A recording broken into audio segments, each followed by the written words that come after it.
Багш нарын цалингаа нэмүүлэх энэхүү тэмцлийг эцэгчүүдийн зүгээс дэмжиж багштай туслан эцэгчүүдийн холбоог үүсгэн байгуулсан байна.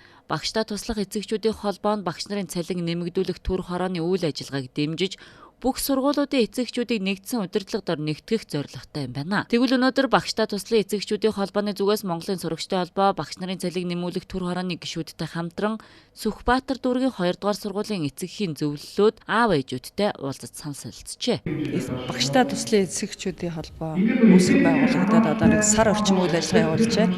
За энэ хүрээнд бол багшийн цалин нэмэгдүүлэх төр хорооны зохицуулагч нартай бид уулзаж яг энэ чиглэлээр одоо эцэгчийн зүгээс яаж дэмжих вэ? Яаж хамтран ажиллах вэ? Бидэнд одоо аль зүгээс нь ажиллуулд ирвэ гэдэг санаачлалыг гаргасан. За энэ хүрээнд дээр бол өнөөдөр Сүхбаатар дүүргийн 2 дугаар сургууль дээр манай эцэгчүүдийн холбоо ирж эцэгчүүдтэй уулзж байна. За энэ уулзалтын маань зорилго нь сүүлийн үед багшийн цалин нэмэгдүүлэх төр хорооноос явуулж байгаа үйл ажиллагааг эцэг их сургуулийн зүгээс дэмжихэд юу хийх ёстой вэ гэдэг дээр бол гол санал солилцож байна.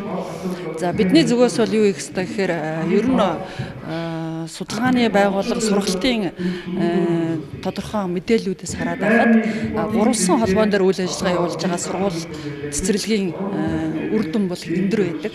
Тухайлбал нэг талаас сургууль багш эцэг их хүүхдүүд энэ 3 холбоо уялдаж ажиллаж байж өнөөдөр бол сурагчдын одоо сургуулийн идэвхэн дайдирдаг, сурлагын чанарын дээшлдэг, сургуулийн үйл ажиллагаа хүртээмжтэй байдлаар ажиглагдаж байгаа. За энийг бол бид нэр эцэг эхчүүдийн зүгээс энийг одоо нэмэгдүүлэхийн тулд яг багш нартайгаа хэрхэн хамтарч ажиллах гэдгийг л эцэг их тухайн санал солилцож явуулж байна. Энэ үед багштай туслан эцэг эхийн холбооны удирдах зөвлөлийн гишүүн Ананбаяр Монголын багш нарын цалингийн түвшин дэлхийн бусад улс орнуудын багш нарын цалинтай харьцуулахад харамсмаар бага байна. Тийм учраас манай төрийн бас байгууллага эхний ээлжинд багш нарын цалин 1.6 саяд хүргэх эдийн засгийн боломж нөхцөлийг судалж, цалин нэмэх асуудлаар эцэгчүүдийн гар үсэг цуглуулах хаяныг орон даяар өрнүүлэхээр зэхэж байна гэдгийг онцолсон юм а. Ер нь бол яг одоо яг Монгол орнд өрнөд байгаа энэ багш нарын цалингаа нэмэгдүүлэхийн тэмцлийг бол ерөөсөө төр засаг үйл өшөөж байна л да.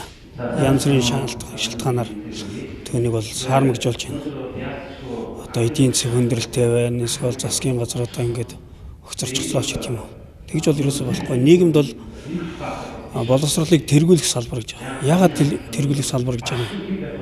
Энэ дээр бол ерөөсөө төр засгийн бодлогын байнгын анхаарал байх хэрэгтэй.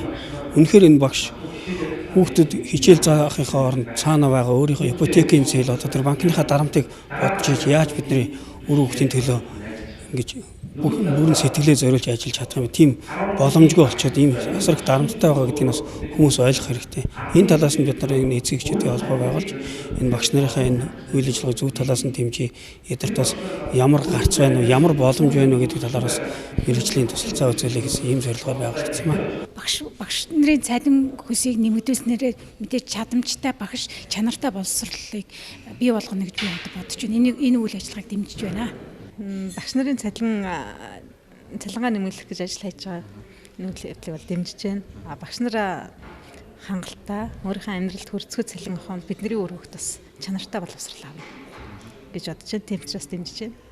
Мөн эцэгчүүдийн зүгээс төр засгийн бодлого шийдвэрийг зүгээр шүүмжлээд суух биш, Монголын ирээдүйг бэлтгэж байгаа багш нараа дэмжиж тэдний цалин хангамж, нийгмийн баталгааг сайжруулахад эцэгчүүд инхүү дуу хоолойгоо шийдвэр гаргагчдад хүрэхийн төлөө хамтран ажиллах болно гэдгээ хэлсэн юм а.